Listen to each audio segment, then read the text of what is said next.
Whispers on the Moor. Characters. Amelia Entwistle, a 62-year-old retired schoolteacher, introspective and deeply inquisitive. Christine Borthwick, Amelia's life partner, practical and grounded, a former librarian. Arthur Glenn, a reserved gardener, known for his meticulous attention to his work. Netta McIntyre, a wealthy, enigmatic neighbor with connections to a local scandal. Rosie Patterson, a troubled young woman convicted of a controversial crime. The rain pattered rhythmically against the glass, casting a gray sheen across the small, dimly lit room. Amelia Entwistle, hidden behind her thick brown drapes, stared intently out the window, her small, wiry frame blending into the shadows. Outside, Arthur Glenn, their reclusive neighbor and gardener, stooped over the muddy flower beds. His slow, deliberate movements in the downpour made Amelia mutter, "I do hope Arthur's going to put those pellets down. It's all very well him not wanting to poison the birds, but picking out slugs one by one, and in this rain? I ask you." Christine Borthwick, taller and stouter, stood behind her companion, folding a dish towel, her tone dry but patient. "All right, Ames, come away from that window and stop watching the man's every move. Remember, it was you who told him to keep everything as it was. And if he didn't use pellets before." Amelia's mind wasn't on the slugs, though, not really. Her thoughts had once again drifted to Rosie Patterson. Ever since the headlines had first appeared, she had fixated on the young woman's trial. Rosie, a former student of hers at a special school in Edinburgh, had been convicted of murdering her father in a fit of rage after he'd accidentally caused the death of her beloved dog. Amelia had been there, in the public gallery of the High Court, watching the trial unfold. "Don't you think," Amelia continued, her voice tight with intensity, "that when one has the means to solve a problem swiftly, they should use it? Rosie needed help, not punishment. Something else happened that day, I just know it."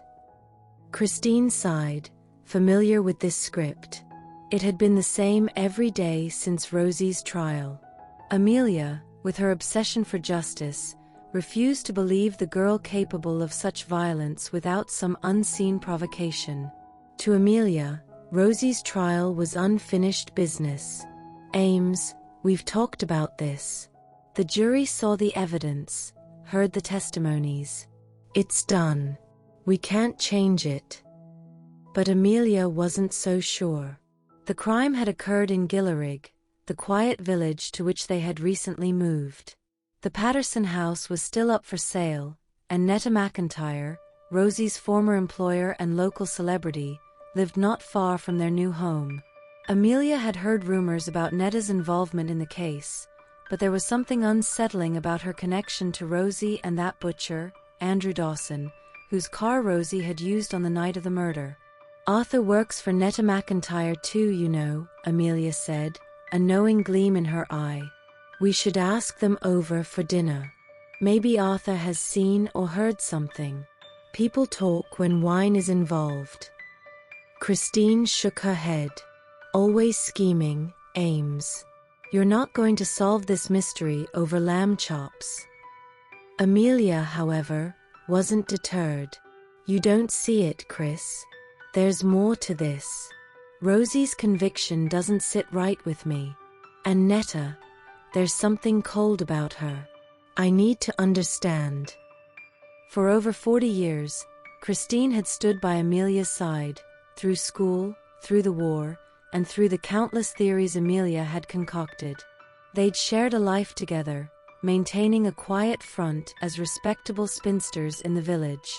But in private, their bond was much deeper, forged through years of love, secrets, and a shared sense of justice. Yet this latest obsession with Rosie Patterson was different. It consumed Amelia, leaving her restless, peering out the window, connecting dots where perhaps there were none. As the rain picked up outside, Christine finally placed a hand on Amelia's shoulder, her voice soft. "Ames, what are you really trying to do? Justice, yes, but for who?" Amelia stiffened at the question. You know who? For Rosie. Or is it for Dorothy? Christine's words were gentle but firm, touching on a wound long hidden. Amelia flinched, her gaze dropping. Dorothy had been a childhood friend, a life cut short in a tragic accident no one ever fully spoke of. There were whispers about the day Dorothy had died, and though Amelia had never admitted it out loud, she carried the weight of guilt. Perhaps it was that old pain, that old failure to protect a friend, that now drove her to seek justice for Rosie. The rain outside seemed to echo the heaviness between them, a reminder of the past they never fully discussed. Maybe it's time we stopped looking for answers in others' aims, Christine said gently, and start finding peace for ourselves. Amelia's hand dropped from the drapes, her eyes no longer searching the rain-soaked garden. Dinner, she said after a long silence. Lamb chops tonight, with mint sauce. Christine smiled sadly as Amelia moved toward the kitchen, the sound of rain following them like an unanswered question. The following day, the rain had finally subsided, leaving behind the scent of wet earth and damp pine drifting through the village. The moors beyond Gillerig were a hazy green expanse, shrouded in mist, and Amelia felt a pull toward the open fields, a strange, urgent sense of something waiting to be discovered. Christine was already at her usual spot by the hearth, reading the morning paper. There's another article about Netta McIntyre's charity gala in the society pages, she remarked without looking up. She's hosting it at that enormous house of hers next weekend. Perfect. Amelia's voice held a note of determination. We're going. Christine glanced up, her brow furrowing. We weren't invited, Ames. It's a closed event, for local elites and… Rubbish. Amelia cut in, her voice crisp with purpose. We may not have an invitation, but I have a feeling we'll be welcome. Besides, there's bound to be something about Rosie that Netta doesn't want people to know. She's too involved in this case for my liking. Christine put down the paper, her expression a mix of amusement and resignation. You want to go snooping around her estate, don't you? Amelia smiled, a glint in her eyes. Snooping sounds so crass. I prefer to call it investigating. There's something about that house, Chris. I can feel it. And Arthur working there, he must know more than he lets on. Christine sighed deeply but nodded. All right, but don't say I didn't warn you. Let's just hope we don't end up getting arrested for trespassing. The following Saturday arrived, and the evening of the gala was marked by a spectacular sunset, casting the moors in deep shades of gold and violet. Amelia and Christine, dressed in their finest, approached the towering iron gates of Netta McIntyre's sprawling estate. The house, a grand Victorian mansion, loomed ahead, with ivy crawling up its weathered stone walls. Crystal chandeliers glittered through the tall windows, and a string quartet played softly as guests strolled through the candlelit gardens. Amelia flashed a smile at the gatekeeper, who glanced over the guest list, clearly unimpressed by their lack of invitation. Just as he was about to turn them away, a familiar voice broke the tension. Amelia. Christine. Arthur Glenn appeared from behind a hedge, wiping his hands on a gardening cloth, a flicker of surprise in his eyes. You're here for the gala? We are, Amelia said quickly, before Arthur could question further. Netta invited us at the last minute.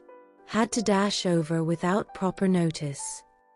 Arthur raised an eyebrow but nodded politely.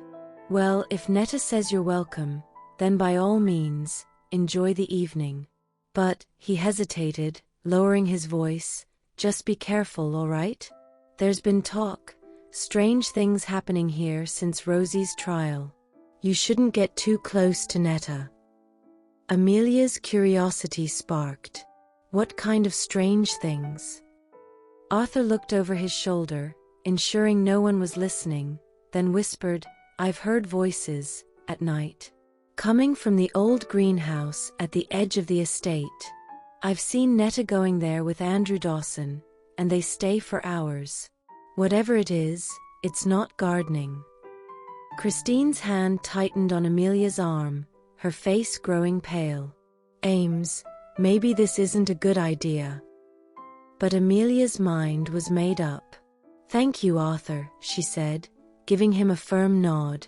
We'll be careful. Inside the grand hall, the gala was in full swing. Wealthy guests mingled, sipping champagne and admiring Netta McIntyre's collection of art that lined the walls.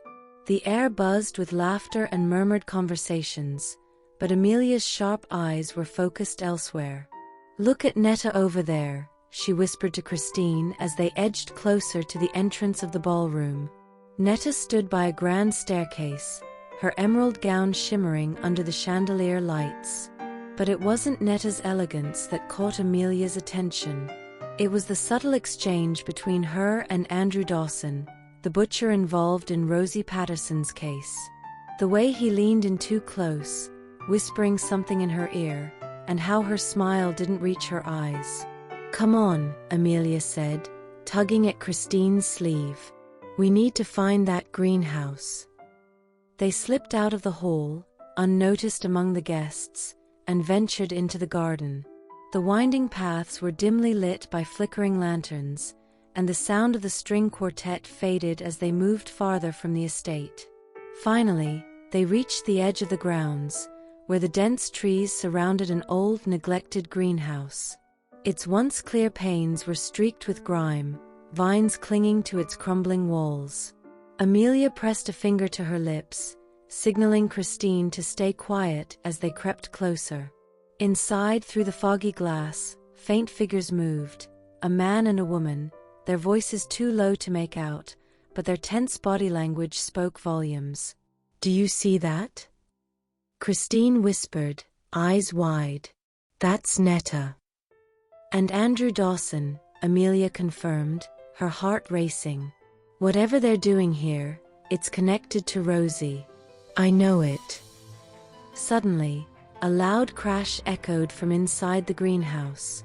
The figures inside froze, their heads snapping toward the door.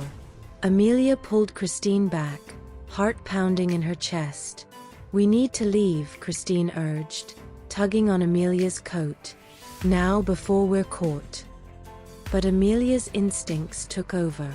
She wasn't ready to leave, not when they were so close to uncovering the truth. The following morning, the skies cleared, and the relentless rain had finally given way to soft sunlight peeking through the low-hanging clouds. The scent of wet earth and pine lingered in the air, making the village of Gillerig feel as though it was coming back to life after days of being drowned in mist. Amelia, however, couldn't shake the feeling that something sinister still lingered, waiting to be discovered. Christine was already settled by the fireplace, her hands wrapped around a steaming cup of tea, reading the morning paper. The Gazette has another feature on Netta McIntyre's charity gala, she remarked casually, though Amelia noticed her friend's knuckles tightening slightly around the cup. It's set to be the grandest event of the year. Only for the creme de la creme, of course. Amelia snorted. Netta and her charity facade. It's all just a show. Christine glanced up, her brow knitting with mild curiosity. Are you implying something? You think the gala has something to do with Rosie Patterson's case? I don't know yet, Amelia replied thoughtfully, pacing the room. But there's a connection between Netta, Andrew Dawson, and Rosie. I feel it. We need to attend that gala, and if we're lucky, we'll find the missing piece. Christine raised an eyebrow. Amelia, we weren't invited. It's an exclusive event, closed doors and all that.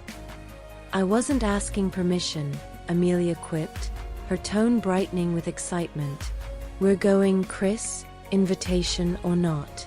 I have a feeling Netta's estate holds more secrets than we've imagined, and I plan to uncover them. Christine exhaled a long sigh, already knowing that her protests would be in vain. "If we get arrested for trespassing, I'm blaming you." The evening of the gala was nothing short of spectacular. The moors beyond Gillirig glowed under the soft light of the setting sun, casting long shadows across the landscape. Amelia and Christine, dressed in their finest, approached Netta McIntyre's grand estate. The towering wrought iron gates loomed ahead, and the sprawling Victorian mansion beyond was alive with light and music. From the tall windows, they could see the glitter of chandeliers and hear the strains of a string quartet. At the gate, a stern-looking guard studied them as they approached. His expression grew wary when he couldn't find their names on the guest list. Just as he was about to turn them away, a familiar voice broke through the tension. "Amelia, Christine." Arthur Glenn's voice called from the hedges.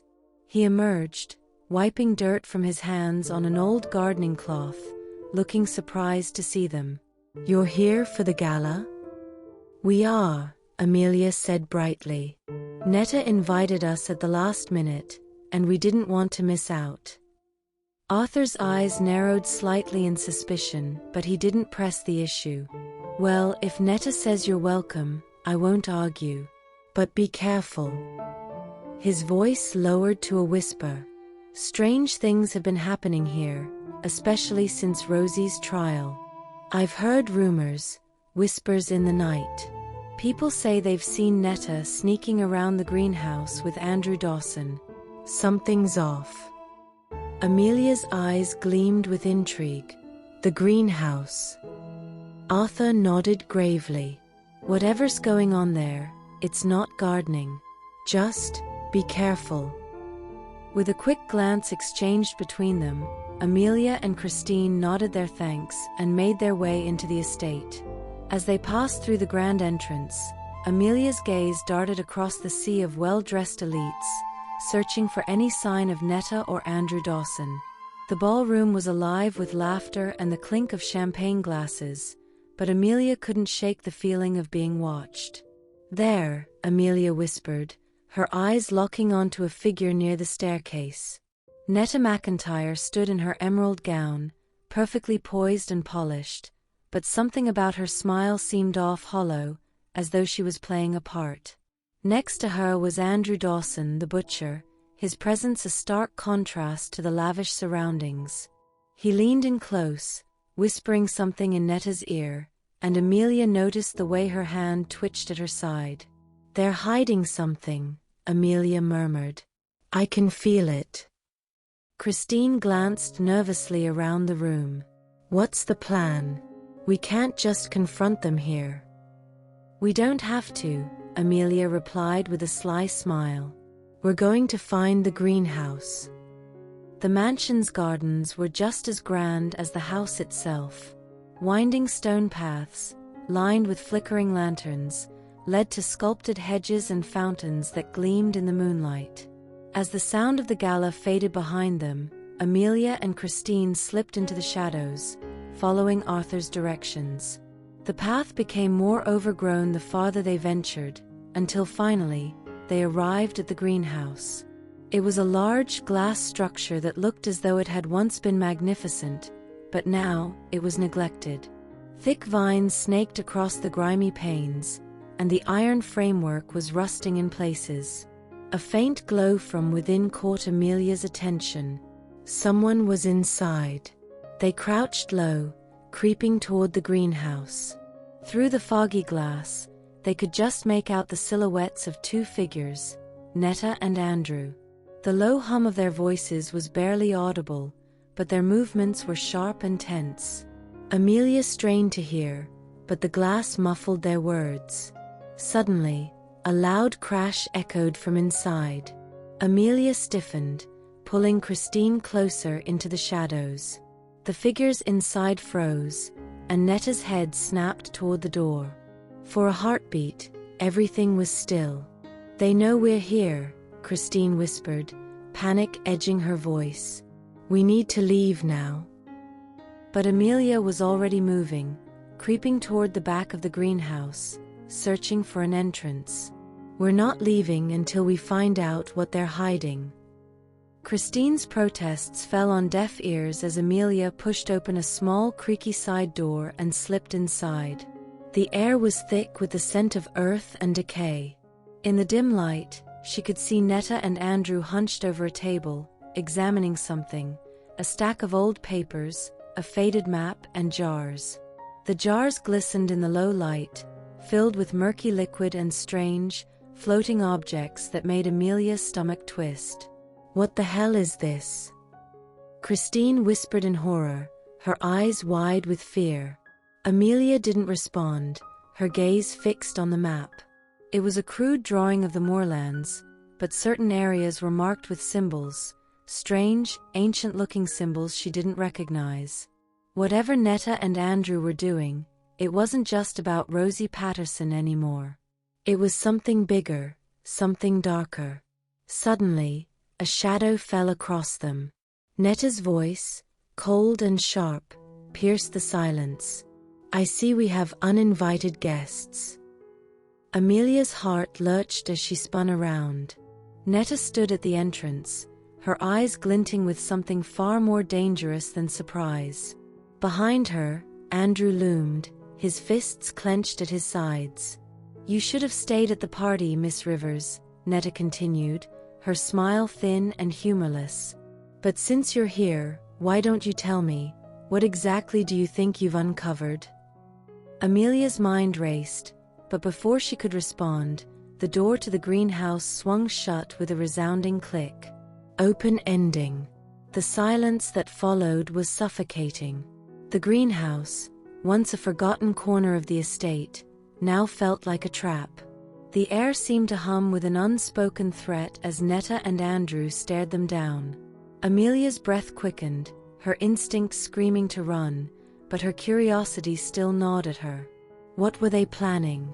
How did it connect to Rosie? And what dark secrets had they stumbled into? Netta's cold smile didn't waver as she stepped closer. "You wanted answers, didn't you, Amelia? Well, let's see how brave you really are. You might not like what you find." Christine's trembling hand found Amelia's, squeezing tight. The weight of uncertainty hung between them, and in that moment, they knew there was no going back. Whatever came next, they had already crossed a line. The greenhouse lights flickered, casting eerie shadows as the door sealed behind them. In the distance, the Moors whispered their secrets, waiting.